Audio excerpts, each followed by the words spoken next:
함께 나누도록 하겠습니다. 누가복음 1장 67절부터 80절 말씀까지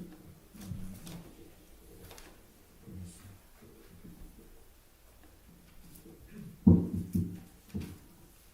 한 절씩 교독하겠습니다.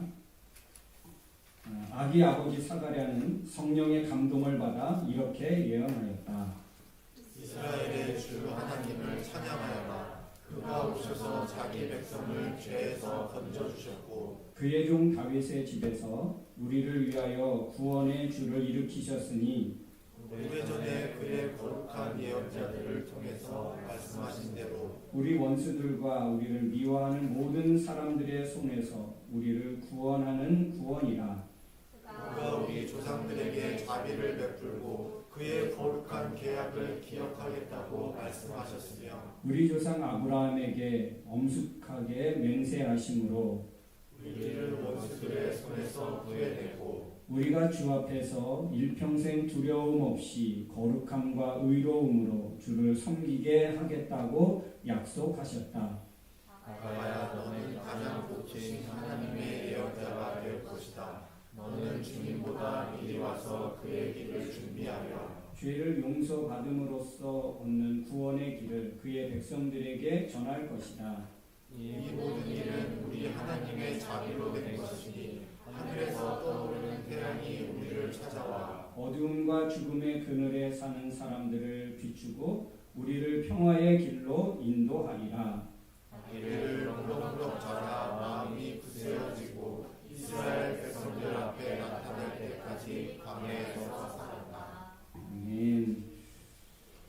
우리 좌우옆 뒷분이랑 인사하겠습니다. 우리 메리 크리스마스.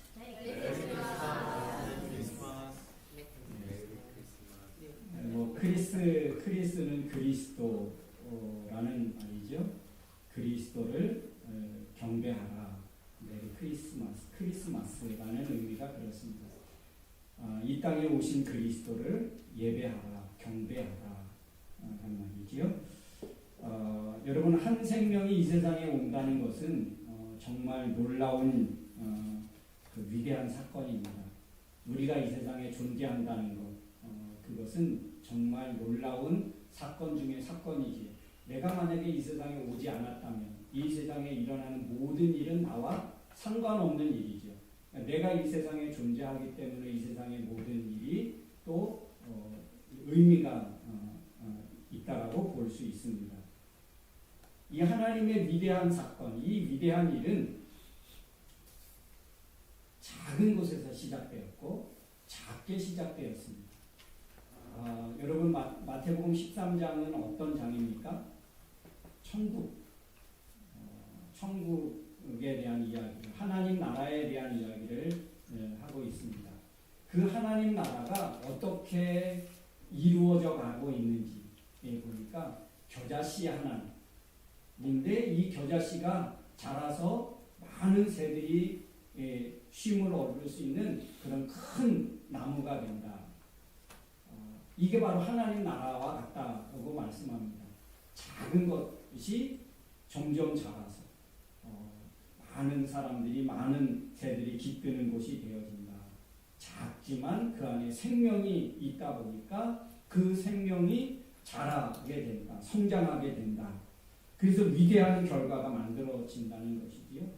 예수 그리스도는 누구도 알지 못한, 누구도 준비된 것이 없을 정도로 정말 미약하게, 작게 시작되었고 연약하게 시작되었습니다. 그런데 그 예수 그리스도가 정말 위대한 큰 나무가 되었고 우리의 전 인생을, 전 인류의 그 전 영혼과 인생을 의지하고 맡기기에 정말 부족함이 없는 그런 품이 되었고 그런 보금자리가 되었습니다.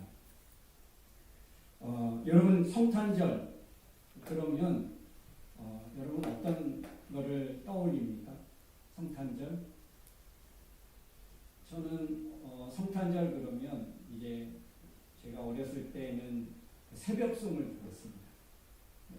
24일 4일날 그런 이제 그렇게 발표회를 하고 새벽송을 들고 새벽에 12시가 땡 돼서 하면 이제 새벽송을 듣는데 새벽송을 다 돌고 오면 한 3시, 4시 그렇게 되죠. 그럼 이제 밤새도록 또 중고등부 학생들, 청년들 모여서 게임하고 놀고 그렇게 했던 기억이 있습니다.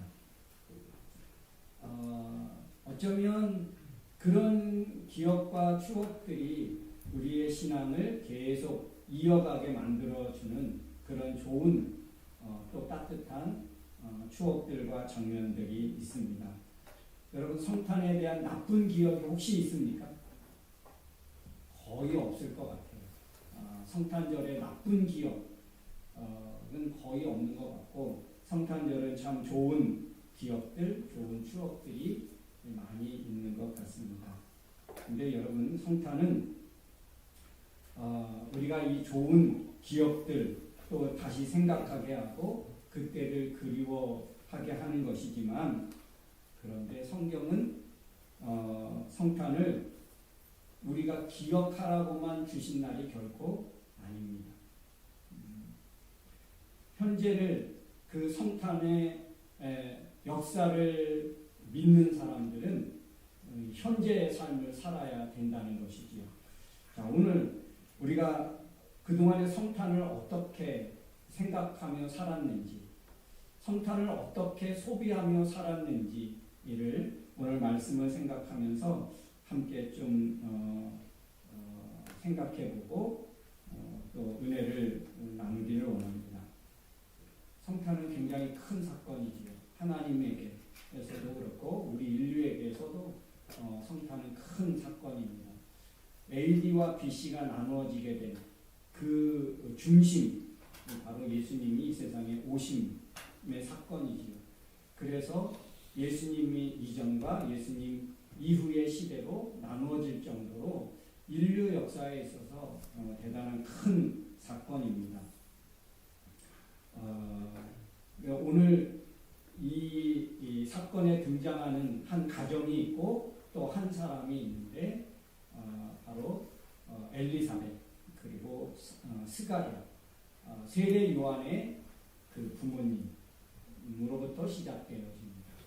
오늘은 우리가 함께 읽었던 이 말씀은 세례 요한의 아버지 스가랴의 예언과 고백을 통해서 우리가 그 고백이 기록되어져 있는데 이 스가랴는 제사장이었고 그리고 오늘 스가랴가 예언을 하고 찬양을 하고 고백하는데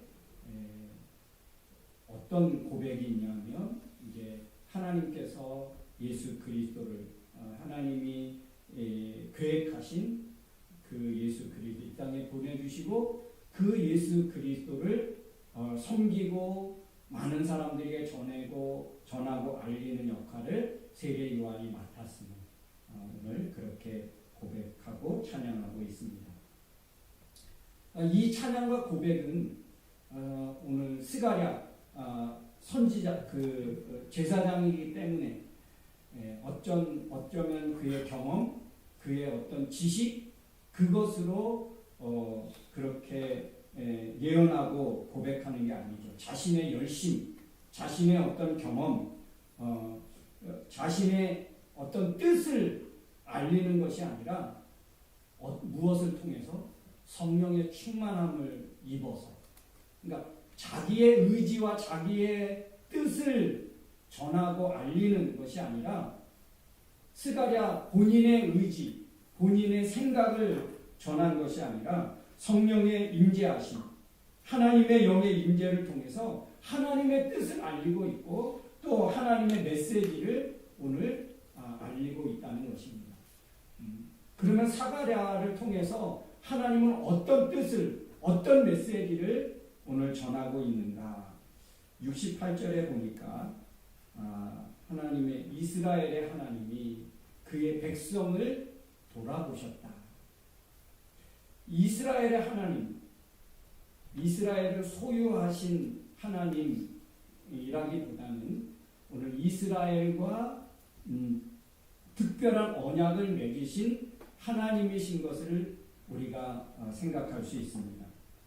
이 말은 이스라엘의 하나님, 이 말은 하나님께 붙잡힌 바 된 이스라엘이라는 의미입니다. 이스라엘은 다른 어떤 스스로 생겨진 나라와 민족이 아니라 하나님을 섬기고 하나님에 의해서 그렇게 세워진 나라, 세워진 백성이라는 것입니다. 그러니까 그 민족이 하나님과 관계가 끊어졌다면, 하나님과 연관이 없다면 그 민족은 존재할 이유도 목적도 없다는 것입니다. 그러니까 이스라엘의 하나님이라는 이 말은 바로 이스라엘은 하나님과 그런 관계 속에서 존재하는 그런 민족이라는 것입니다. 그래서 68절에 보면 그렇게 기록하고 있습니다. 듣는 사람마다 모든 이 말을 마음에 새기고 그래서 앞으로 이제 이루어지게 될 것들을 말하고 있는데 이스라엘의 주 하나님을 찬양하라. 그가 오셔서 자기 백성을 죄에서 건져주셨고 예수님이 이 세상에 오신 이유에 대해서 말씀하고 있죠. 하나님은 여전히 하나님께 붙잡힌 바 된 이스라엘 이 백성과의 관계를 끊지 않으시고 그래서 죄에서 건져주셨다라고 성경은 말씀하고 있습니다. 계속 이어보면 다윗의 가문에서 구원의 주를 일으키셨다. 70절에 이것은 외로부터 선지자의 입으로 말씀하신 대로 이루어진 사건이다. 그렇게 기록하고 있습니다. 여러분 가만히 한번 생각해 보십시오. 예수님을 하나님이 이 세상에 보내시기 위해서 어떤 목적을 가지고 세상에 보내셨는가? 죄에서 건져내 주시려고 그 하나님의 백성 이스라엘을 죄에서 건져 주시려고 다윗의 후손으로 다윗의 가문에서 구원자 되신 주를 일으키셨다라고 말합니다. 여러분 구원자, 구세주 여러분 왜 보내주셨다고요? 이스라엘 백성을 영원히 당신의 백성으로 삼으시려고. 왜 예수님을 이 세상에 보내주셨다고요? 우리를 죄인인 우리를 영원한 하나님의 백성으로 삼으시려고. 죄에서 건져주심으로 우리는 이제 더 이상 죄의 백성이 아니라 하나님의 백성이 되는 그 길, 그 역사를 이루기 위해서 오늘 예수 그리스도를 이 땅에 보내주셨다고 말합니다. 우리가 어떻게 영원히 하나님의 백성이 될 수 있습니까? 바로 죄의 문제가 해결됨으로.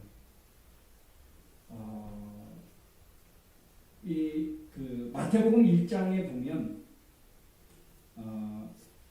마태복음 1장 21절에 보면 이렇게 기록하고 있습니다. 아들을 낳으리니 이름을 예수라 하라. 이 예수라고 하는 이 이름의 뜻은 이는 자기 백성을 그들의 죄에서 구원할 자이십니다. 자기 백성을 그들의 죄에서 자기 백성, 하나님의 백성을 그들의 죄에서 구원할 자. 이게 바로 예수 그리스도, 예수라는 말입니다. 마태복음 10장 45절에 보니까 인자가 온 것은 인자는 누구를 말합니까? 예수님이죠. 예수님이 이 세상에 온 것은 자기 목숨을 많은 사람의 대속물로 주려 하심이라. 대속물, 대신 죄의 값을 치르기 위한 분으로 이 세상에 보내주셨다는 거예요. 그래서 에베소서 1장 7절에 보니까 우리가 그리스도 안에서 그의 피로 말미암아 죄사함을 얻게 되었다. 그러니까 예수님이 이 세상에 오셔서 우리의 죄의 문제를 해결해 주셨다는 말씀이지요. 로마서 3장 25절에는 이렇게 말합니다. 하나님께서는 그리스도 예수의 피를 죄에서 구원하는 제물로 삼아주셨다. 그래서 26절에 하나님께서 지금까지 참으심으로 그냥 지나쳐 왔던 과거의 모든 죄를 그리스도로 말미암아 해결해 주셨다. 그러니까 우리는 이제는 하나님의 이런 계획 가운데 보내주신 예수 그리스도를 통해서 우리의 죄의 문제가 해결되어 우리는 영원한 하나님의 백성이 되게 되는 길이 열려지게 되었고, 그 예수 그리스도를 믿는 자마다 멸망치 않고 하나님의 자녀가 되는 그런 권세를 갖게 되었다라는 말입니다. 그래서 이것은 하나님의 거룩한 약속 가운데서 이루어졌다는 것이지. 그래서 누가복음 1장 74절에 우리를 원수들의 손에서 구해내고 일평생 두려움 없이 주를 섬기며 살게 될 것이라고 성경은 말씀하고 있습니다. 이것은 하나님의 거룩한 약속대로 되어진 사건이고 하나님의 거룩한 약속대로 이루어진 사건이어서 원수들의 손에서 우리를 구원해서 우리는 평생 동안 두려움 없이 주를 섬길 수 있는 그런 기회를 얻게 되었다라고 말합니다. 예수 그리스도께서 오심으로 죄에서 건져주심으로 이제 우리는 일평생 어떤 두려움 없이 주를 섬기게 되었다. 여러분 이 삶을 우리가 살아야 한다는 거예요. 여러분 성탄 예수님이 오셔서 오심을 믿고 살아가는 사람과 그러니까 성탄이 이루어진 사람의 삶과 성탄을 기다리는 사람의 삶이 다를까요? 같을까요? 성탄이 이미 이루어진 사람과 성탄이 이루어지기를 기다리는 사람과 삶의 차이는 너무나 크다라고 볼 수 있습니다. 어떻게 다를까요? 성탄을 기다리는 사람은 이제나 저젠가, 이젠가 저젠가 놓치면 안 되고 그래서 늘 불안과 초조 가운데 그리고 그 지식을 붙잡아야 되겠고 그 예언과 율법을 여러분 기억해야 할 것입니다. 그러니까 동방의 박사들이 별을 보고 찾아갑니다. 그 별을 쫓아서 가게 되죠. 그런데 이들이 예루살렘 성에 이르러서 계속 별을 보고 쫓아가야 되는데 이제 유대 땅에 와서 이들이 알 거라고 생각한 거예요. 그래서 왕궁으로 찾아가죠. 그래서 그리스도 우리가 유대인으로 오신 왕이 어디에 있는지 우리에게 알려줘라. 그럴 때 헤롯은 직감합니다. 그리스도가 왔구나. 직감해서 이제 불러 모으지요. 율법학자들을 불러 모읍니다. 서기관과 제사장들을 불러 모읍니다. 그리스도가 어디서 나는지 한번 알아봐라. 그래서 그곳으로 보내지요. 왜 헤롯이 그렇게 보냅니까? 왜냐하면 불안하거든요. 자기의 왕권이 위태롭거든요. 그러니까 메시아를 성탄을 기다리는 사람은 불안하고 초조한 거예요. 아직 죄의 문제가 해결되지 못했고 그래서 율법적이고 구약의 삶을 사는 거예요. 그러니까 정죄하고 판단하고 비판하며 살아갈 수밖에 없고 은혜로운 생각을 하지 못합니다. 마음의 여유가 없습니다. 자기 중심적인 삶을 살고요. 여전히 구약적인 삶을 사는 거예요. 그런데 성탄이 이루어진 삶을 사는 사람은 어떤 사람일까요? 두려움이 없습니다. 왜냐하면 이미 성탄이 내 안에서 이루어졌기 때문에. 그래서 평안과 감사가 넘치는 삶을 삽니다. 무엇을 하든지 은혜로운 생각을 하고 충만한 삶을 살게 됩니다. 큰 문제가 해결되었기 때문에 나보다 남이 보여져요.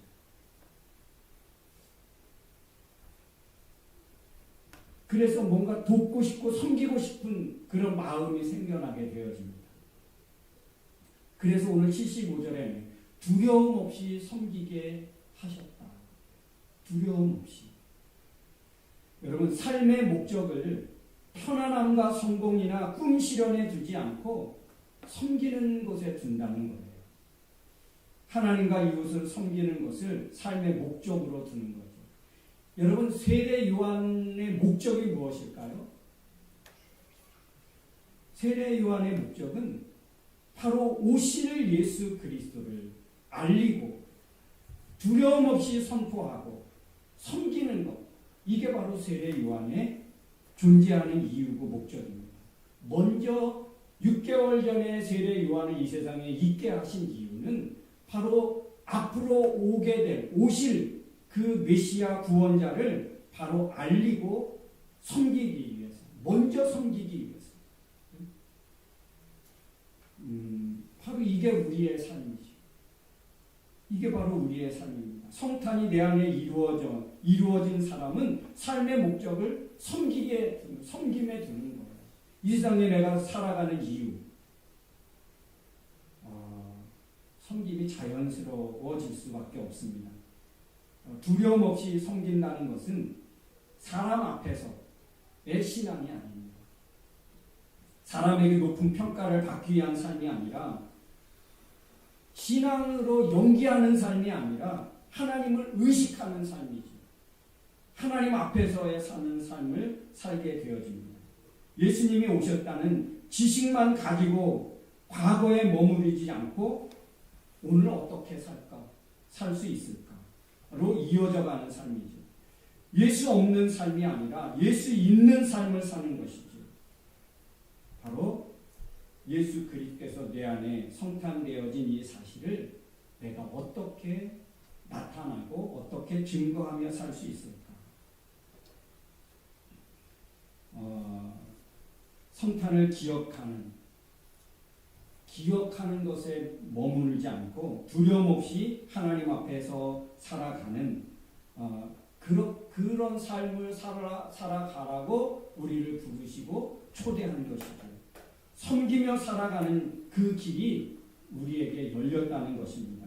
이러한 삶을 살아가도록 하나님이 우리를 부르셨다는 거예요.